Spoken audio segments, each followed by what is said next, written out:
ये सत्य घटना कबीर परमेश्वर जी द्वारा बांधवगढ़ के श्री धर्मदास जी के साथ की गई लीला पर आधारित है। श्री धर्मदास जी का जन्म 1395 विक्रमी संवत 1452 को कार्तिक पूर्णिमा के दिन छत्तीसगढ़ के बांधवगढ़ नगर में हुआ।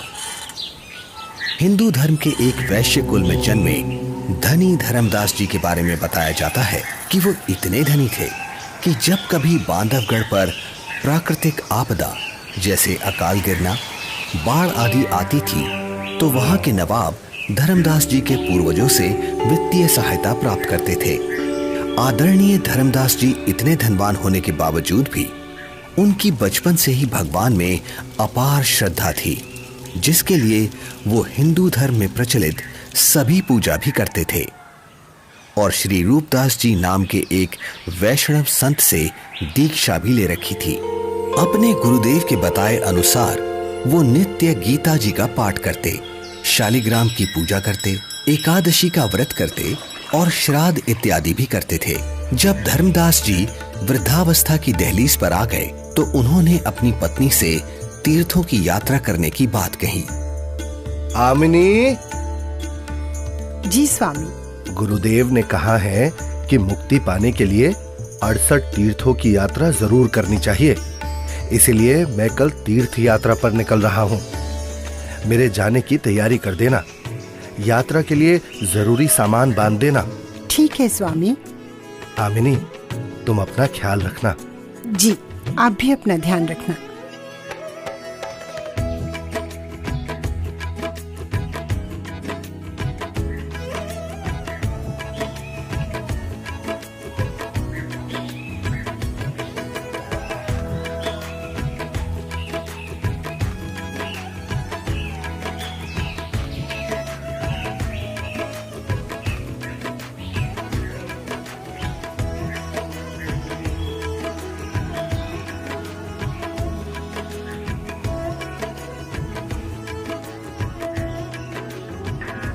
मथुरा में तीर्थों की यात्रा करते हुए एक सुबह धर्मदास जी गोवर्धन पर्वत के पास स्थित एक सरोवर के किनारे पहुंचे।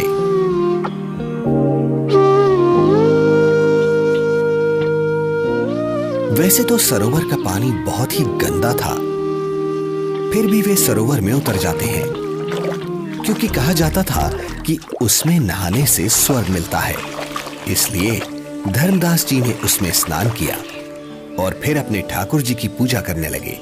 तभी वहां सर्वसृष्टि रचनहार कबीर देव जी काशी शहर से आकर प्रकट होते हैं और एक मुसलमान जिंदा महात्मा का रूप बनाकर धर्मदास जी से थोड़ी ही दूरी पर आकर बैठ जाते हैं। अब धर्मदास जी पवित्र गीता जी को खोलकर उसका ऊंचे स्वर में पाठ करने लगते हैं। बहुनी में व्यतीतानि जन्मानि तव च अर्जुन तानि अहम वेद सर्वाणि न त्वम वेद परंतप। श्री भगवान बोले, हे परंतप अर्जुन, मेरे और तेरे बहुत से जन्म हो चुके हैं, उन सबको तू नहीं जानता, मैं जानता हूँ। न तू एव अहम जातु न आसम न त्वम न इमे जनाधिपाः न च एव न भविष्यामः सर्वे वयम अतः परम। ना तो ऐसा ही है कि मैं किसी काल में नहीं था, अथवा तू नहीं था, अथवा ये राजा लोग नहीं थे, और ना ऐसा ही है कि इससे आगे हम सब नहीं रहेंगे। वैसे तो धर्मदास जी गीता जी के केवल एक अध्याय का ही नित्य पाठ किया करते थे, किंतु आज एक मुसलमान जिंदा महात्मा को हिंदू धर्म की साधना में रुचि लेता देख और अधिक पाठ करते हैं। कुछ देर बाद जब धर्मदास जी गीता जी को बंद कर माथे पर लगाकर रखने लगते हैं, तब ये महात्मा जी, आपका ज्ञान तो बहुत ही अच्छा है। आप कौन हैं? पहले तो आपको यहाँ कभी नहीं देखा। हे भक्त, मेरा नाम धर्मदास है। मैं बांधवगढ़ का रहने वाला हूँ। मेरा जन्म वैश्य कुल में हुआ है और हम इतने शुद्ध हैं कि किसी शूद्र को अपने निकट तक नहीं आने देते, कोई जीव हिंसा नहीं करते। जीव हिंसा करना पाप है, पापी पार नहीं होता। हे महात्मा जी, फिर तो मैं बहुत ही सौभाग्यशाली हूँ जो मुझे आप जैसे महापुरुष मिले। अब धर्मदास जी कबीर परमेश्वर जी को अपनी पूजा साधना से जुड़ी हुई काफी सारी बातें बताते हैं।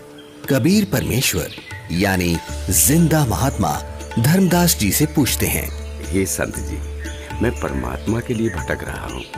आपका ज्ञान सुनकर मैं गदगद हो गया। मैं आपसे नाम दीक्षा लेना चाहता हूँ। ये सुनकर धर्मदास जी मन ही मन काफी प्रसन्न होते हैं और कहते हैं, मेरे गुरु श्री रूपदास जी हैं, वही तुम्हें नाम दीक्षा दे सकते हैं। हाँ, मैं तुम्हें दीक्षा तो नहीं दे सकता, लेकिन अपने गुरुदेव के उपदेश सुना जरूर सकता हूँ। आपको ये जरूर सुनने चाहिए। हाँ हाँ, क्यों नहीं, लेकिन मेरे मन में कुछ शंका भी है महात्मा जी। शंका? जी। कैसी शंका जिंदा? पूछिए पूछिए। हे महात्मा जी, मैं जानना चाहता हूँ कि मुझे कौन सी साधना करनी चाहिए जिससे मैं खुदा को पा सकूं। अगर तुम्हें वास्तव में सच्चे अजर अमर परमात्मा की प्राप्ति करनी है तो सुनो, सबसे बड़ा महापाप होता है जीव हिंसा करना। मांसाहारी और जीव हिंसा करने वाला व्यक्ति कभी भी मोक्ष प्राप्त नहीं कर सकता। ठीक है स्वामी, मैं जीव हिंसा नहीं करूंगा। मेरे गुरुदेव श्री रूपदास श्री राम जी और श्री कृष्ण जी का नाम देते हैं, इसीलिए तुम्हें भी हरे राम हरे कृष्ण का जाप करना होगा। 68 तीर्थ करने होंगे और इसके अलावा एकादशी का व्रत, शालीग्राम पूजा यानी मूर्ति पूजा, श्राद्ध करना आदि कर्मकांड करना भी अनिवार्य है। ऐसे मुक्ति मिलती है। धर्मदास जी एक ज्ञानी की तरह कबीर प्रभु को बातें बता रहे हैं और दूसरी तरफ कबीर परमात्मा एक अनभिज्ञ श्रद्धालु की तरह अपने हाथों को जोड़े हुए धर्मदास जी की सब बातें सुनते हैं और बड़े ही विनम्र भाव से बोलते हैं, हे स्वामी, मैं कुछ और शंका समाधान चाहता हूँ, अगर आपकी आज्ञा हो तो। हाँ हाँ, क्यों नहीं, अवश्य पूछिए। स्वामी जी, ये गीता जी का ज्ञान किसने लिखा है? गीता ज्ञान तो स्वयं श्री कृष्ण जी यानी श्री विष्णु भगवान जी ने बोला है। अच्छा। हाँ स्वामी, आपके कहने से मैं अवश्य रामकृष्ण का जाप करूंगा, लेकिन क्या ये जाप गीता में कहीं लिखा है? नहीं, गीता जी में तो नहीं लिखा। पितृपूजा यानी श्राद्ध आदि कर्मकांड करने, तीर्थों पर भ्रमण करने और व्रत करने के लिए क्या गीता में कहा है? आखिर तुम कहना क्या चाहते हो? कुछ नहीं स्वामी, मैं तो बस ये समझना चाह रहा हूँ, जब गीता जी में व्रत के लिए मना किया गया है तो फिर आप एकादशी के दिन भूखे क्यों मरते हो? तुम भटक गए हो, तुम्हें इन सब साधनाओं का कोई ज्ञान नहीं है, इसलिए ऐसा बोल रहे हो। नाराज ना हो स्वामी जी, आप मेरी शंका का समाधान नहीं करेंगे तो कैसे बात बनेगी? आप ही बताएं, ये सरोवर जिसमें आपने स्नान किया है, जिसको आप मोक्ष पाने का साधन मानते हैं, लेकिन इस जल के अंदर करोड़ों जीव रहते हैं जिन्हें आपने अभी स्नान करते समय अपने हाथों पैरों से रगड़ रगड़ कर मार डाला है, और स्नान के बाद जो जल आप भगवान की मूर्ति को स्नान कराने के लिए लाए, उसमें भी मूर्ति के स्नान कराने से अनेकों जीव मर गए, और आप कहते हैं कि आप जीव हिंसा नहीं करते। एक और बात स्वामी जी, यदि इस सरोवर में नहाने से आपकी मुक्ति संभव है तो फिर इस जल में रहने वाले जीव जंतुओं को तो निश्चित ही मोक्ष प्राप्त हो जाना चाहिए। हे धर्मदास, ये साधना व्यर्थ है क्योंकि ये गीता शास्त्र के विरुद्ध है। समझ गया, अंततः तुमने अपने धर्म का परिचय दे ही दिया। तुम एक मुसलमान हो, इसीलिए ऐसी बातें कर रहे हो, क्योंकि एक मुसलमान ही हिंदू धर्म पर सवाल उठा सकता है।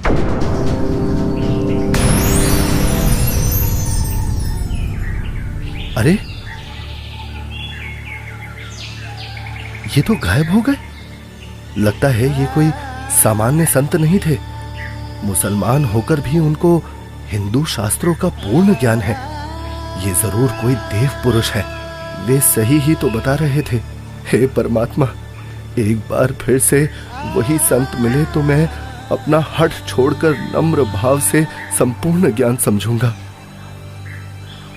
हे भगवान, माफ करो मुझे।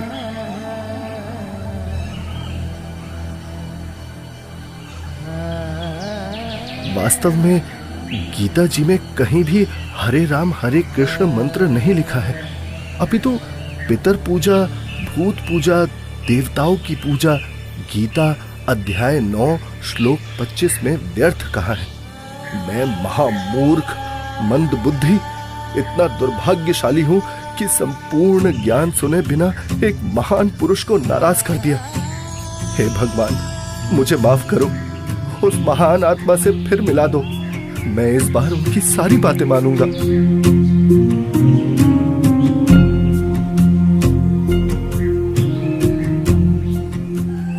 आज धर्मदास जी का मन किसी भी कर्म कांड में नहीं लग रहा था।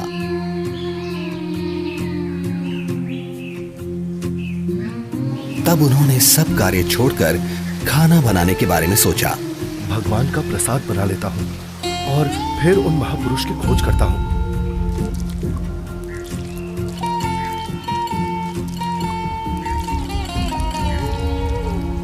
हे भगवान, ये क्या अनर्थ हो गया?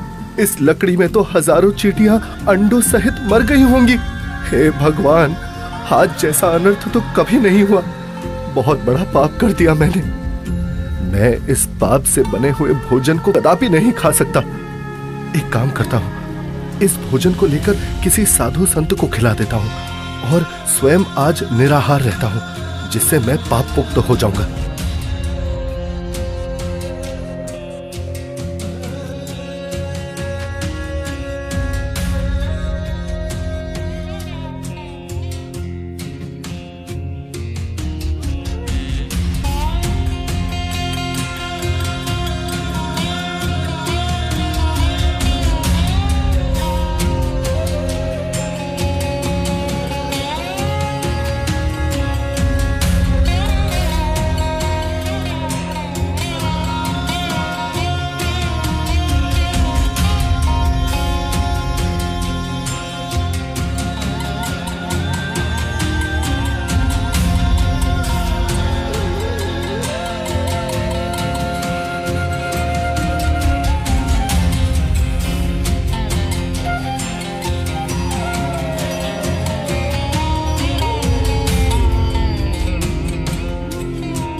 संत जी कुछ बोल रहे हैं, इनके बीच में बोलना ठीक नहीं है। मुझे अवश्य ये सुनना चाहिए। मन तू मान सरोवर नारे, यहाँ न भटका खारे। सूरजमुखी फूल जा फूले, शंख पद्म उजियारा। गंगा यमुना मध्य सरस्वती, वहाँ त्रिवेणी की धारा। मन तू मान सरोवर नारे, यहाँ न भटका खारे। जहाँ कमोदनी चंद्रगता है, कमल कमल मद तूरा। अनहद नाद अजब धुन होई, जाने सतगुरु पूरा। मन तू मान सरोवर नारे, यहाँ न भटका खारे। ओ गट घाट विषम है दरिया, नहावे संत सुजाना। ओ गट घाट विषम है दरिया, नहावे संत सुजाना। मोक्ष मुक्ति के पर भी ले रे, साक्षी है सचिवाना। मन तू मान सरोवर नारे, यहाँ न भटका खारे। जावा हंस कोलाहल करते हैं, मोती मुक्ता खाही।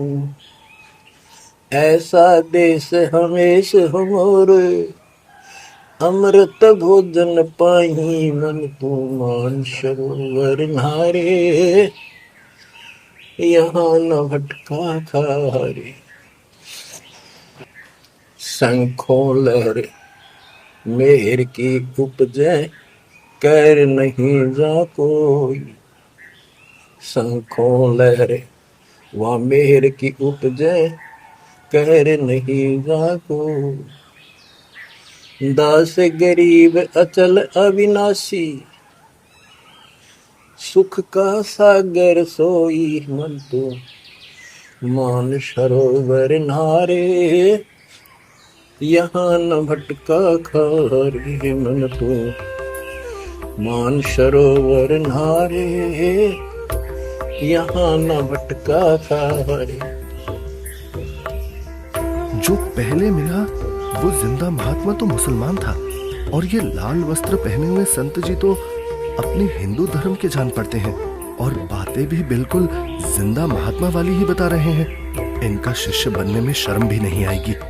उस जिंदा से उपदेश लूंगा तो लोग निंदा करेंगे कि मुसलमान का शिष्य बन गया। इनसे ज्ञान प्राप्त करना उचित रहेगा। कहते मन मान सरोवर नाण रे, जल के जंतु रे जल माही। आठों बखत बिहान रे, आठों बखत बिहान रे। मन मान सरोवर नाण रे, जल के जंतु रे जल माही। आठों बखत बिहान रे, 184 जल के बासी। ये भुगते चारों खान रे, चेतन वो कजड़ को पूजय गांठ बांध पाषाण रे। भाई मरकट कहाँ चंदन के लेपे, क्या गंग नवाए सवान रे।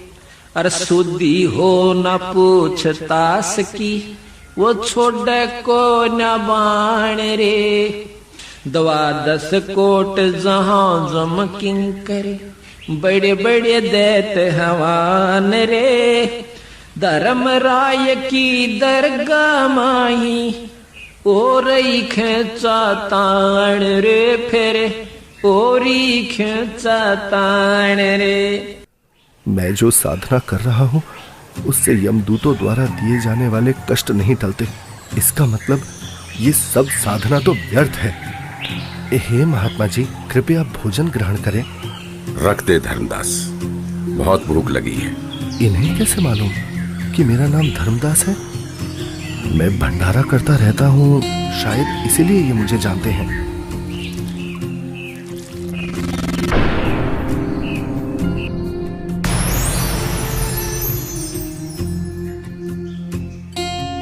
आप तो वही महात्मा जी हो। हत्यारे, कल तू क्या कह रहा था कि जो जीव हिंसा करते हैं वो कभी मोक्ष को प्राप्त नहीं कर सकते। अरे तू तो कसाई से भी बुरा निकला। हे प्रभु, मुझ अज्ञानी को क्षमा करो। मैं कहीं का नहीं रहा जिसका कोई लाभ नहीं, और शास्त्र अनुकूल साधना किससे मिले ये आप ही बता सकते हैं। मैं आपसे पूर्ण आध्यात्मिक ज्ञान सुनने का इच्छुक हूँ। कृपया मुझ अज्ञानी पर दया करके मुझ पापी को वो तत्व ज्ञान सुनाए भगवत, जिससे मेरा मोक्ष हो सके। ठीक है धर्मदास, अब सुनो। आप एकादशी का व्रत करते हो, जबकि श्रीमद् भगवद गीता अध्याय 6 श्लोक 16 में पढ़ा है कि हे अर्जुन, ये योग यानी भक्ति ना तो अधिक खाने वाले की और ना बिल्कुल ना खाने वाले अर्थात व्रत रखने वाले की, ना अधिक सोने वाले की तथा ना अधिक जागने वाले की सफल होती। इस श्लोक में व्रत रखना पूर्ण रूप से मना है धर्मदास। फिर देख अपनी गीता खोलकर। यहाँ परमेश्वर कबीर देव जी जिंदा रूप में धर्मदास जी को सृष्टि रचना सुनाते हैं और तीनों देवताओं की स्थिति से अवगत कराते हैं कि हे धर्मदास, अभी तक आप जिन भगवानों की यानी ब्रह्मा, विष्णु, महेश की भक्ति कर रहे थे, वो तो पृथ्वी, स्वर्ग और पाताल केवल इन तीनों लोकों में प्रधान है। रजगुण ब्रह्मा है, सतगुण विष्णु और तम गुण शिव जी ये मोक्ष नहीं कर सकते। आप जो भक्ति कर रहे हैं उससे कोई लाभ नहीं होगा। धर्मदास, केवल शास्त्र अनुकूल भक्ति करो। हे महात्मा, आप ये क्या कह रहे हैं? ब्रह्मा, विष्णु, महेश की भक्ति करने से कोई लाभ नहीं होगा? हम उनको कैसे छोड़ सकते हैं? धर्मदास, मैं इन देवताओं को छोड़ने की नहीं कह रहा, बल्कि आपको ये समझा रहा हूँ कि जो पवित्र गीता जी और पवित्र वेद बता रहे हैं, वैसे साधना करने से ही मोक्ष संभव है। हे जिंदा, भगवान विष्णु अखिल ब्रह्मांड के स्वामी हैं और आप उनको केवल 3 लोक के स्वामी बता रहे हैं। यदि फिर से आपने श्री विष्णु को अपमानित किया तो उचित नहीं होगा। मूर्ख के समझावते ज्ञान गाठी का जाए, कोयला होत न उजला, भावे 100 मन साबुन लाए। ये मैंने क्या कर दिया? मैंने उन महात्मा को फिर से नाराज कर दिया। मेरी बुद्धि भ्रष्ट हो गई है। जो मैंने सच्चे परमात्मा को नहीं पहचाना, उन्हें अपने जैसा मनुष्य मान लिया। हे भगवान, मुझे क्षमा करो। अब जिस पूजा को मैं कर रहा हूं वो कर नहीं सकता और आपकी बात मैंने सुनी नहीं। हे भगवान, मुझे सत्मार्ग दिखाओ, नहीं तो मैं आत्मघात कर लूंगा। मुझे परमात्मा की सच्ची भक्ति चाहिए। अब परमात्मा के अंतर्ध्यान हो जाने से व्याकुल धर्मदास जी अपने आप को कोसते हुए तीर्थ यात्रा को बीच में ही छोड़कर घर को चल पड़ते हैं। रास्ते में धर्मदास जी एक बगीचे में विश्राम करने के लिए रुकते हैं, जहां अक्सर सभी तीर्थयात्री विश्राम के लिए रुका करते हैं। जहां धर्मदास जी चिंतन करते हैं कि पूर्ण परमात्मा की साधना तो मेरे को मिली नहीं और पहले वाली साधना मैं नहीं करूं तो कहीं मैं पाप का भागी ना बन जाऊं। इसलिए धर्मदास जी मूर्ति निकालकर वापस उन्हीं की पूजा करने लगते हैं।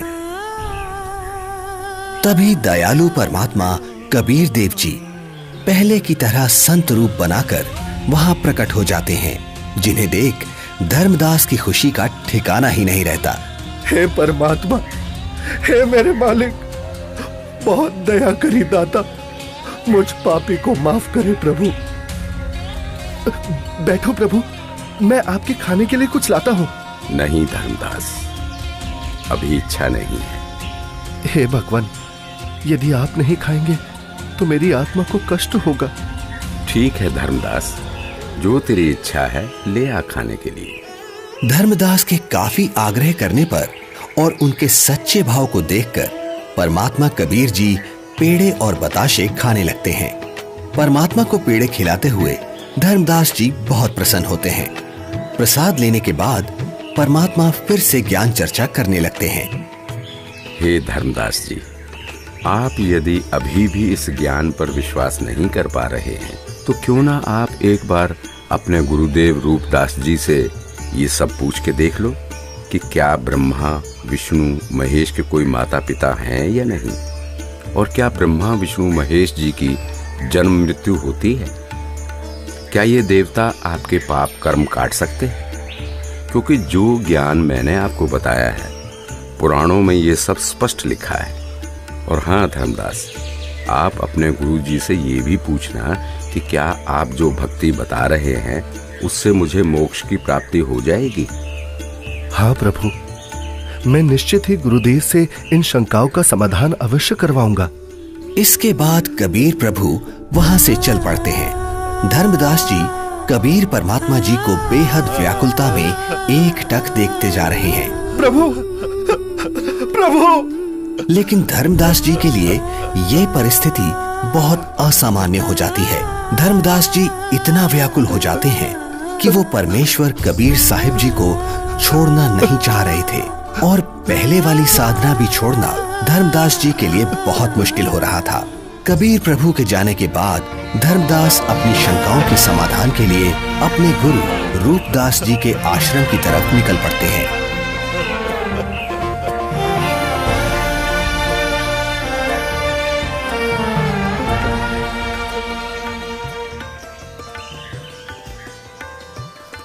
प्रणाम गुरुदेव। आशीर्वाद है भक्त। आओ बैठो। क्या बात है धर्मदास, बहुत व्याकुल दिख रहे हो। और आप तो तीर्थ यात्रा पर गए थे ना? गुरुदेव, मेरे मन में कुछ शंका है, कृपया उनका समाधान कीजिए। कहो धर्मदास, क्या शंका है आपकी? हे गुरुदेव, सृष्टि का रचयिता कौन है? क्या भगवान विष्णु से ऊपर भी कोई प्रभु है? वो कहाँ रहता है? उसका क्या नाम है? उसकी पूजा की विधि क्या है?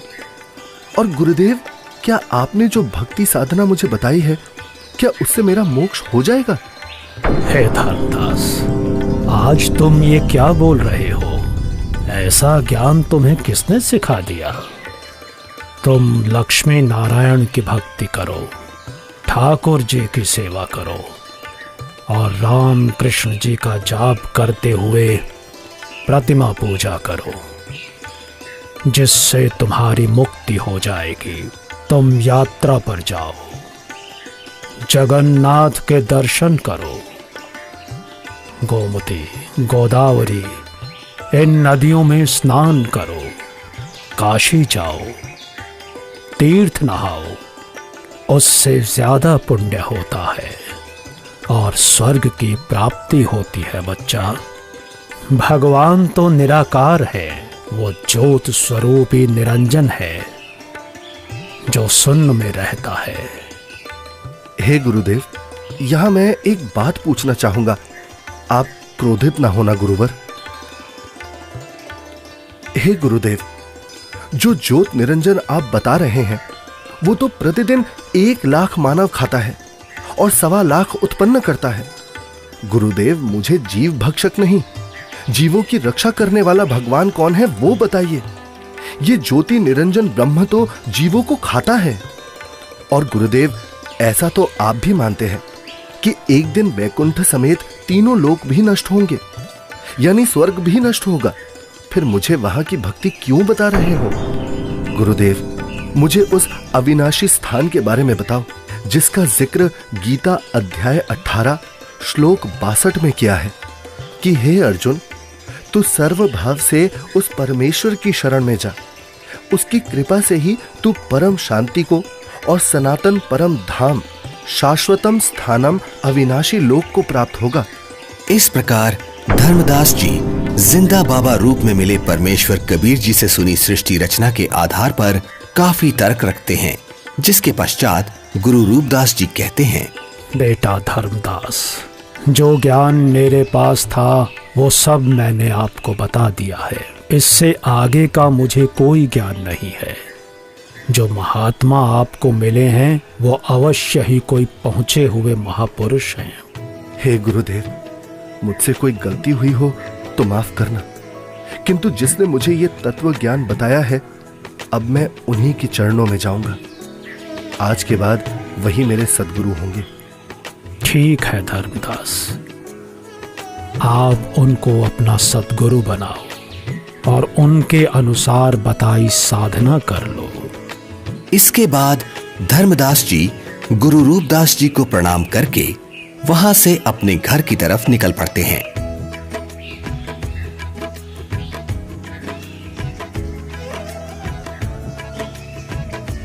रास्ते में जाते जाते अब धर्मदास के मन में एक शंका ये भी उत्पन्न हुई कि हिंदू धर्म इतना बड़ा है, क्या किसी को गीता का यथार्थ ज्ञान नहीं होगा?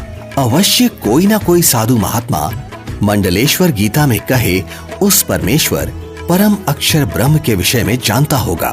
इसके बाद धर्मदास कई प्रसिद्ध हिंदू संतों से मिलते हैं। सबको पहले 1 रुपया दान देते हैं ताकि संत मेरे को अपने दिल की बात गुप्त रहस्य बताएगा, क्योंकि जो भक्त अधिक दक्षिणा देता था तो संत उससे अधिक स्नेह से बात करते थे। उस समय 1 चांदी का रुपया आज के 10,000 रुपए के लगभग कीमत का होता था।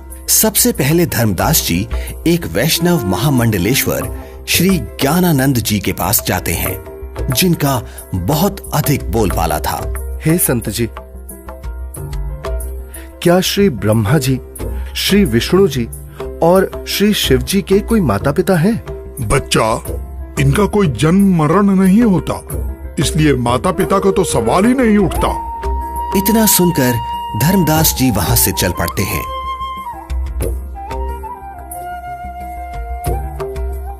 जहां कुछ दूरी पर धर्मदास जी को एक बहुत बड़े विद्वान महात्मा का पता चलता है, जो कि काशी विद्यापीठ से पढ़कर आए हैं और वे शास्त्रों के पूर्ण विद्वान हैं। धर्मदास जी महात्मा के पास जाते हैं और दक्षिणा देकर पूछते हैं, महात्मा जी, गीता जी के अध्याय 18 श्लोक 62 में भगवान श्री कृष्ण ने अपने से अन्य किस परमेश्वर की शरण में जाने को कहा है? भगवान श्री कृष्ण अर्जुन को अपनी ही शरण में जाने को कहते हैं भक्त। श्री कृष्ण जी से ऊपर कोई भगवान नहीं है। इस प्रकार धर्मदास जी बहुत से संत महंत मंडलेश्वरों के पास जाते हैं और सभी से एक जैसे ही प्रश्न करते हैं, किंतु उत्तर किसी का संतोषजनक नहीं मिलता। कोई विष्णु जी को सर्वे सर्वा बताता है तो कोई शिव जी को करता धरता और कुछ तो परमात्मा को निराकार ही बताने वाले मिल जाते हैं। हे भगवान, जीवन नष्ट हो जाता यदि मैं इन संतों से इनके ज्ञान की परीक्षा ना लेता और ये परम संत ना मिलता। यह सोच धर्मदास जी जिंदा महात्मा रूप परमेश्वर को याद करते हुए घर की ओर चल पड़ते हैं।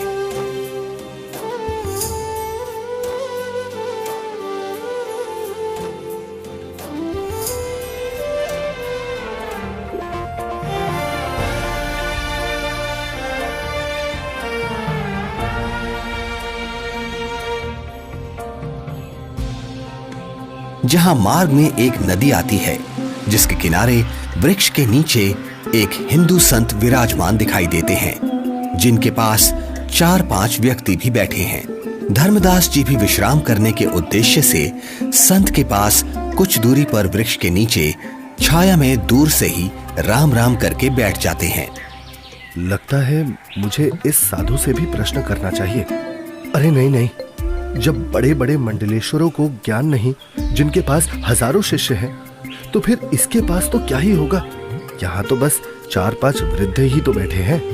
आदेश महाराज, आदेश।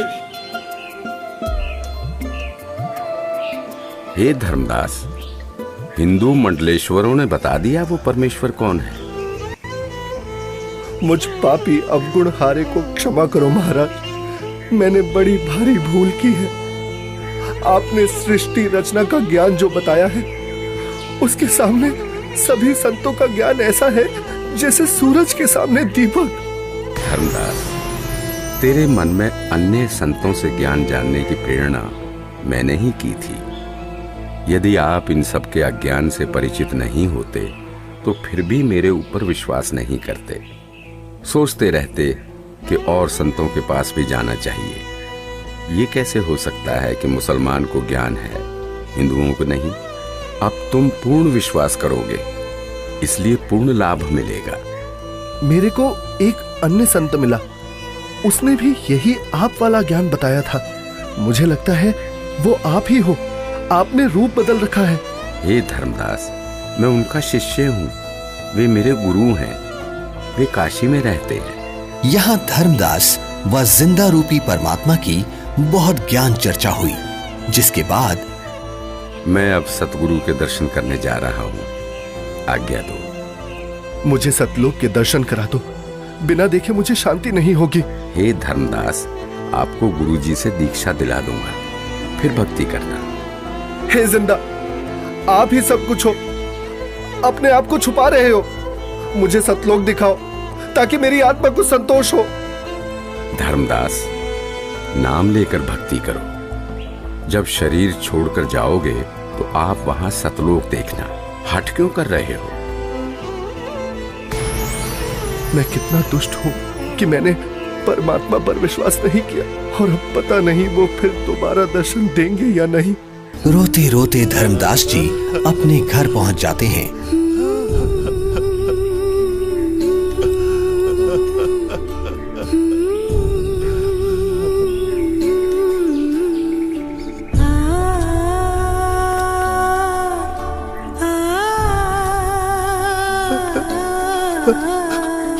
उनकी ऐसी हालत देख और यात्रा से जल्द ही वापस लौटने पर पत्नी आमनी देवी भी हैरान हो जाती है और बार बार धर्मदास जी से उनके रोने का कारण पूछती है, लेकिन धर्मदास जी उन्हें कुछ नहीं बता पाते, केवल रोते ही रहते हैं। फिर काफी देर बाद, क्या हुआ स्वामी, क्या हुआ? कुछ तो बताइए, आखिर क्या हुआ आपके साथ? लगता है इनके पैसे किसी ने लूट लिए हैं। क्यों कच्चा मन कर रहे हो जी? किसी ने यात्रा में आपका धन लूट लिया तो कोई बात नहीं, आपके पास धन की कमी थोड़ी है, और ले जाना, भगवान ने बहुत दे रखा है। आमिनी, यदि रुपए पैसे वाला धन लुट गया होता तो मैं और ले जाता। मेरा तो ऐसा धन लुट गया है आमिनी, जो शायद अब मुझे कभी ना मिले, और वो मैंने अपने हाथों अपनी मूर्खता से गंवाया है। धर्मदास जी जिंदा महात्मा से हुई सर्व ज्ञान चर्चा और उनसे सुनी सृष्टि रचना आमनी देवी को सुनाते हैं।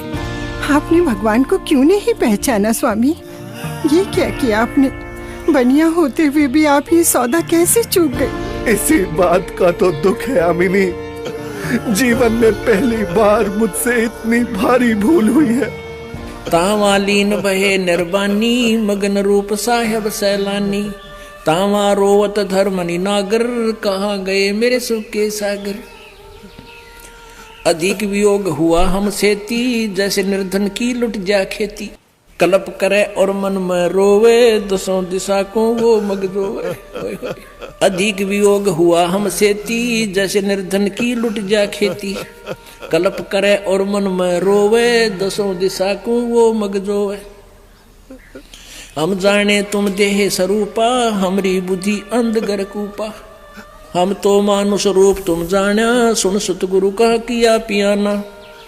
बेग मिलो कर हूँ अपघाता, मैं ना जी हूँ सुनो विधाता। अगम ज्ञान कुछ मोहे सुनाया, मैं जी हूँ नहीं अवगत राया। बेग मिलो कर हूँ अपघाता, मैं ना जी हूँ सुनो विधाता। अगम ज्ञान कुछ मोहे सुनाया, मैं जी हूँ नहीं अवगत राया। तुम सतगुर अवगत अधिकारी, मैं नहीं जानी लीला थारी। तुम अवगत अविनाशी साईं, फिर मोको कब मिलो गोसाई। कमर कसी धर्मदास को पूरब पंथ पयाने, गरीबदास रोवत चले वो बांधो गुड़ अस्थाने। अब धर्मदास रोजाना अपने घर के आसपास, जंगलों में, नदियों के पास, नगरों में और दूसरी अलग अलग जगह पर काफी सारे धर्मगुरु, संत, महंत, मंडलेश्वर, आचार्य, शंकराचार्य के पास जा जाकर परमात्मा को ढूंढने लगे।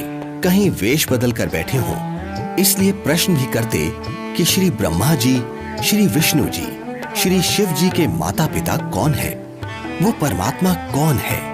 परंतु उत्तर ठीक नहीं होता था। तो स्पष्ट था ये साधु संत परमात्मा जिंदा नहीं है। 6 महीने तक जिंदा बाबा नहीं मिले। तब एक दिन, हे स्वामी, आप ऐसे मत रोइए, भला रोने से कोई समाधान थोड़ी ना होगा। कुछ याद कीजिए स्वामी, उन्होंने कुछ तो बताया होगा कि वो किस प्रकार मिलते हैं, कहाँ मिलते हैं। हाँ, याद आया आमिनी, उन्होंने ज्ञान चर्चा करते समय बताया था। जहाँ कहीं भी धर्म भंडारे चल रहे होते हैं, मैं वहाँ जरूर उपस्थित होता हूँ और अपनी प्यारी आत्माओं को ज्ञान समझाता हूँ। धर्मदास, क्या धर्म भंडारा? फिर तो स्वामी क्यों ना हम धर्म भंडारा ही करवा दें। हाँ, यही सही है। 3 दिन का धर्म भंडारा करते हैं।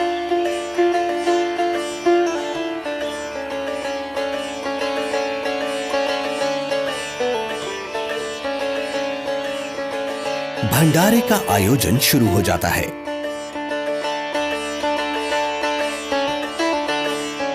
दूर दूर से साधु महात्मा भंडारे में आने लगते हैं।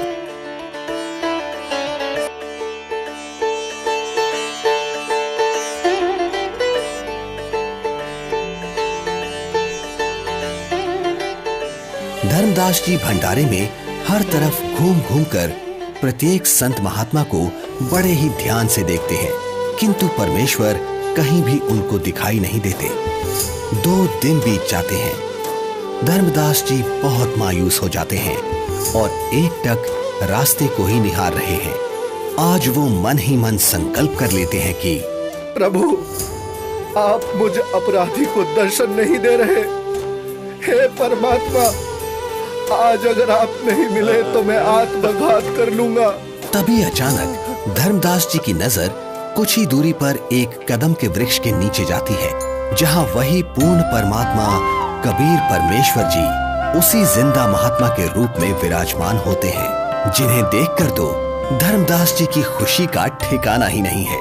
धर्मदास परमात्मा की तरफ इस प्रकार दौड़ते हैं जैसे भूखे को भोजन और प्यासे को पानी मिल जाता है। हे परमात्मा, हे भगवान, अब मैं आपको कहीं जाने नहीं दूंगा। मेरी भूल क्षमा करो प्रभु। मैं बस आपकी ही भक्ति करना चाहता हूँ।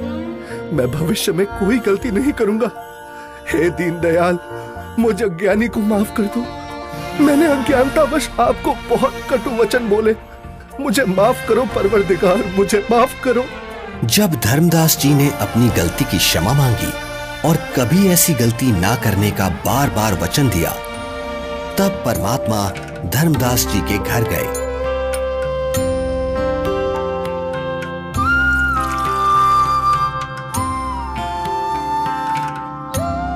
जहां आमनी देवी और धर्मदास जी दोनों ने परमात्मा की बहुत सेवा की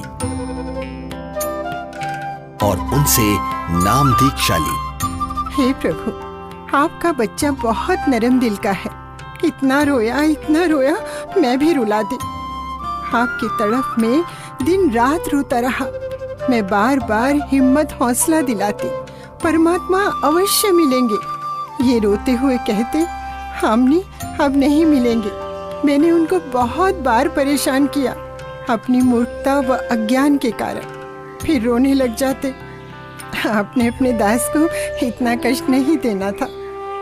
बेटी, जैसे लोहे का औजार बनाने के लिए गर्म किया जाता है, फिर उस पर चोट लगाई जाती है, तब वो काम बनता है। ठंडे लोहे पर चोट काम नहीं करती, इसलिए धर्मदास को 6 महीने गर्म करना पड़ा।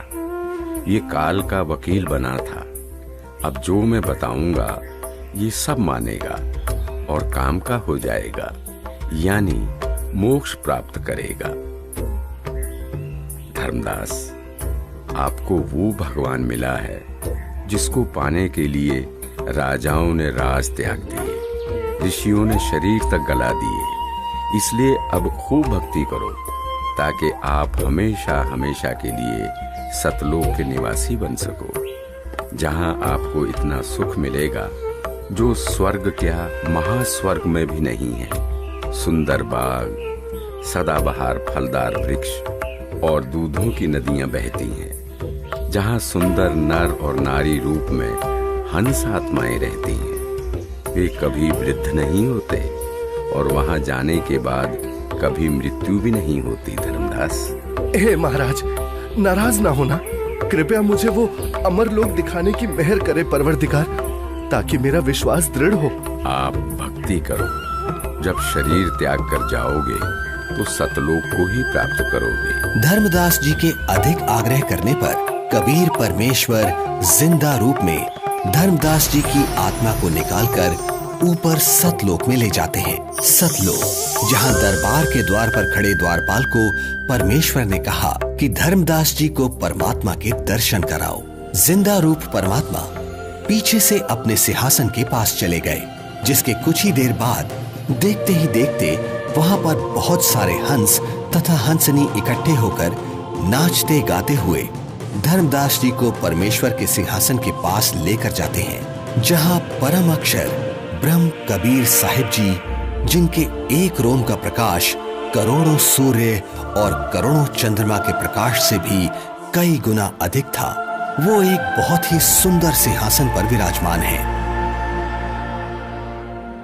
जिंदा रूप में नीचे से गए परमात्मा तख्त पर विराजमान अपने ही दूसरे स्वरूप पर चंवर करने लगते हैं, जिसे देख धर्मदास जी सोचते हैं कि जिंदा महात्मा तो परमेश्वर का सेवक है। धर्मदास जी इतना सोच ही रहे थे कि कुछ ही देर में तख्त पर विराजमान परमात्मा खड़े हो जाते हैं और जिंदा महात्मा तख्त पर विराजमान हो जाते हैं तथा तेजोमय परमात्मा जिंदा महात्मा पर चंवर करने लगते हैं, जिसे देख धर्मदास जी हैरान हो जाते हैं कि तेजोमय परमात्मा जिंदा महात्मा पर चंवर क्यों कर रहे हैं। आखिर ये जिंदा महात्मा है कौन? इतने में तेजोमय शरीर वाले परमात्मा जिंदा महात्मा के शरीर में समा जाते हैं और चंवर अपने आप होने लगता है। धर्मदास, मैं ही संपूर्ण सृष्टि का रचयिता हूं। मेरा ही नाम कबीर देव है। मैं ही चारों युगों में पृथ्वी पर प्रकट होता हूं। वर्तमान में मैं अपने वास्तविक नाम कबीर नाम से काशी नगर में प्रकट हूं, जहां एक साधारण मनुष्य की भांति लीला कर रहा हूं और जुलाहे रूप में रहता हूं। धर्मदास, काल जाल में फंसे अपने बच्चों को भक्ति का धनी बनाकर उनके इस वास्तविक घर सतलोक में वापस लाने के लिए वहां प्रकट हुआ हूं। हे सर्वसृष्टि रचनहार, मैं बहुत दुष्ट हूं। मैंने आपको कितना दुखी किया, कितना अपमानित किया। मुझे माफ कर दो परवरदिगार, मैं बहुत नीच हूं, माफ कर दो मुझे। हे परमात्मा, आपने ये इतना प्रकाशमान रूप पृथ्वी पर क्यों नहीं प्रकट किया? क्यों छुपा रखा है? हे धर्मदास, यदि इसी रूप में नीचे जाऊं तो किसी की भी आंखें इस प्रकाश को सहन नहीं कर सकती। दूसरी बात, काल ब्रह्म यानी ज्योति निरंजन का डर के मारे हाल बेहाल हो जाएगा। इसलिए काल के लोक में गुप्त रहकर जीवों को ज्ञान सुनाता हूं, उनका कल्याण करता हूं। धर्मदास, अब आप नीचे जाकर खूब भक्ति करो और वहां काल जाल में फंसे अपने सभी भाई बहनों को भी समझाओ। सत्य का गवाह बनो कि ये काशीवासी जुलाहा सर्व सृष्टि रचनहार है, सबका धारण पोषण करने वाला है। परम अक्षर ब्रह्म यानी सत्य पुरुष अविनाशी परमेश्वर है। यही वास्तव में परमात्मा है। जैसा गीता अध्याय 15 श्लोक 17 में तथा अध्याय 2 श्लोक 17 में लिखा बताया है, वह यही है। नहीं नहीं महाराज, मुझे यही रख लो, यही रख लो महाराज, मुझे यही रख लो। हमने बहुत भारी गलती की है। काल के साथ उस मृत लोक में जाकर ऐसे सुख सागर को छोड़कर अब उस नरक में मुझे नहीं जाना प्रभु, हमें यही रख लो महाराज। धर्मदास जी को रोता देख परमात्मा उनको समझाते हैं और वहीं दूसरी तरफ पृथ्वी पर धर्मदास जी को 3 दिन से अचेत देखकर घर परिवार, गांव, रिश्तेदार, मित्र प्यारे सभी इकट्ठा हो जाते हैं। कोई झाड़ फूंक करा रहा था तो कोई वैद्य से उपचार करा रहा था, किंतु किसी को आशा नहीं रही थी कि धर्मदास जी जिंदा हो जाएंगे।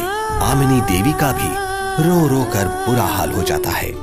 तब तीसरे दिन परमात्मा ने धर्मदास जी की आत्मा को शरीर में प्रवेश करा दिया। धर्मदास जी अपने चारों ओर खड़े रिश्तेदारों को और पत्नी आमिनी देवी को रोता देख आश्चर्यचकित हो जाते हैं। क्या हुआ आप सभी को? आप ऐसे रो क्यों रहे हैं? हे भगवान, तेरा लाख लाख शुक्र है। क्या हुआ है आमिनी, कुछ तो बताओ। स्वामी, आप 3 दिन से अचेत थे। हम सभी को तो लग रहा था आप नहीं बचेंगे। आमिनी, वो जिंदा महात्मा ही सर्व सृष्टि के रचनहार हैं। उनके सामने ब्रह्मा, विष्णु, महेश, दुर्गा, गणेश, क्षर पुरुष, अक्षर पुरुष कुछ भी नहीं है। वही मुझे अपने सतलोक लेकर गए थे। वहां हम सभी के बड़े बड़े महल हैं, दूधों की नदियां, सदाबहार फलदार वृक्ष हैं। वहीं एक बहुत ही विशाल और भव्य सिंहासन पर पूर्ण ब्रह्म कबीर साहिब जी विराजमान हैं, जिनके एक रोमकूप के सामने करोड़ों सूर्य और चंद्रमा भी फीके हैं।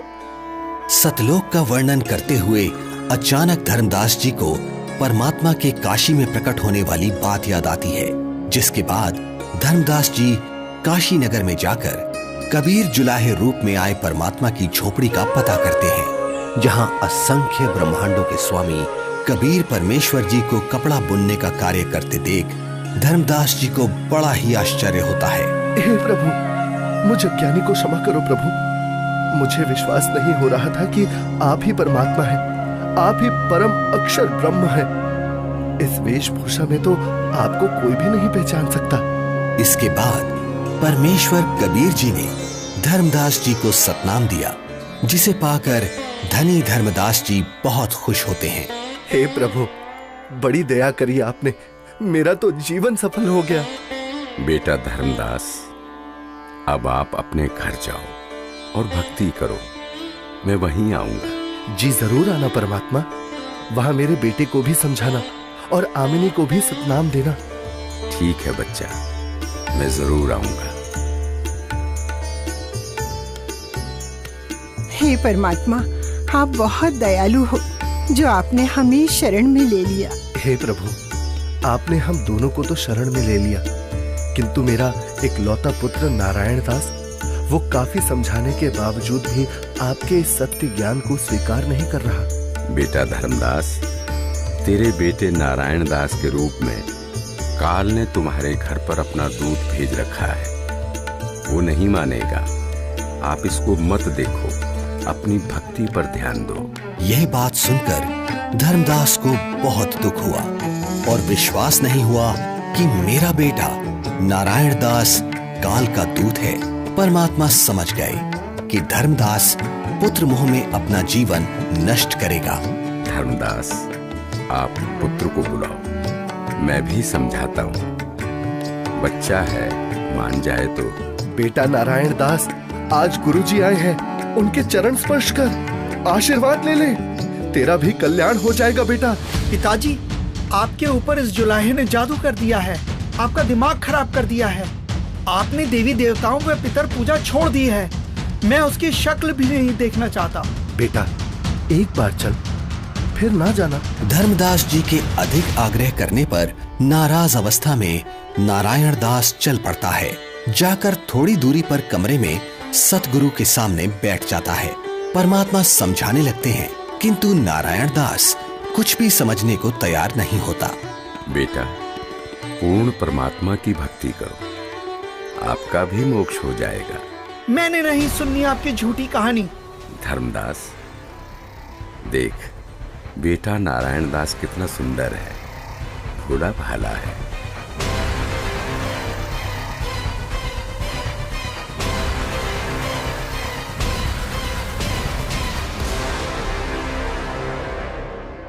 बेटा नारायण दास, आप जाओ, आपको जो ठीक लगे करो। हे भगवान, मेरा वंश तो काल का वंश बन गया, दया करो दाता, अब मेरे वंश का क्या होगा? वंश का क्या करेगा बेटा, यहां से पीछा छुड़वा ले धर्मदास। धर्मदास जी का रो रो कर बुरा हाल हो जाता है। तब कबीर परमात्मा जी अपना आशीर्वाद भरा हाथ धर्मदास जी के सिर पर रखते हुए कहते हैं, ठीक है धर्मदास, तेरे घर पर मैं अपना हंस भेजूंगा। तू वंश की चिंता करता था धर्मदास, तेरा 42 पीढ़ी तक वंश चलेगा, तू चिंता मत कर। तुम्हारे घर पर एक पुत्र उत्पन्न होगा, उसका नाम चूड़ामणि रखना। इस उम्र में बच्चा? हे भगवान, ये कैसे संभव है? उधर देखो बेटा, 10वें महीने आमनी के गर्भ से तुम्हारे घर ये बेटा जन्म लेगा। धर्मदास जी को कुछ विश्वास और कुछ अविश्वास होता है, किंतु परमेश्वर की दया से आमनी देवी के गर्भ से 10वें महीने एक बच्चा पैदा होता है, जिसका नाम चूड़ामणि रखा जाता है। बड़ी दया करी दाता, जो आपकी हंस आत्मा हमारे घर आई। हे भगवान, दया करना कि मेरे वंशज आपकी भक्ति में ही लगे रहे। धर्मदास, ज्योति निरंजन अर्थात काल मेरे नाम से 12 पंथ चलाएगा और तेरे वंश वाले 6ठी पीढ़ी में जाकर मेरी बताई सत्य भक्ति को करना छोड़ देंगे। वो उन काल के चलाए नकली 12 पंथों में से जो 6ठा टकसारी पंथ होगा, उसकी साधना करना शुरू कर देंगे, जो काल में डुबोने वाली ही होगी। हे परमात्मा, दया करो अंतर्यामी, उनका उद्धार कैसे होगा? दया करो। हे धर्मदास, काल द्वारा चलाए जाने वाले 12 पंथों में 12वां पंथ का प्रवर्तक संवत 1774 में जन्म लेगा। उस पंथ समेत सब 12 पंथों के पंथी मेरी वाणी का गलत अर्थ लगाकर गलत साधना करेंगे। असंख्य जन्म तक सतलोक नहीं जा सकेंगे।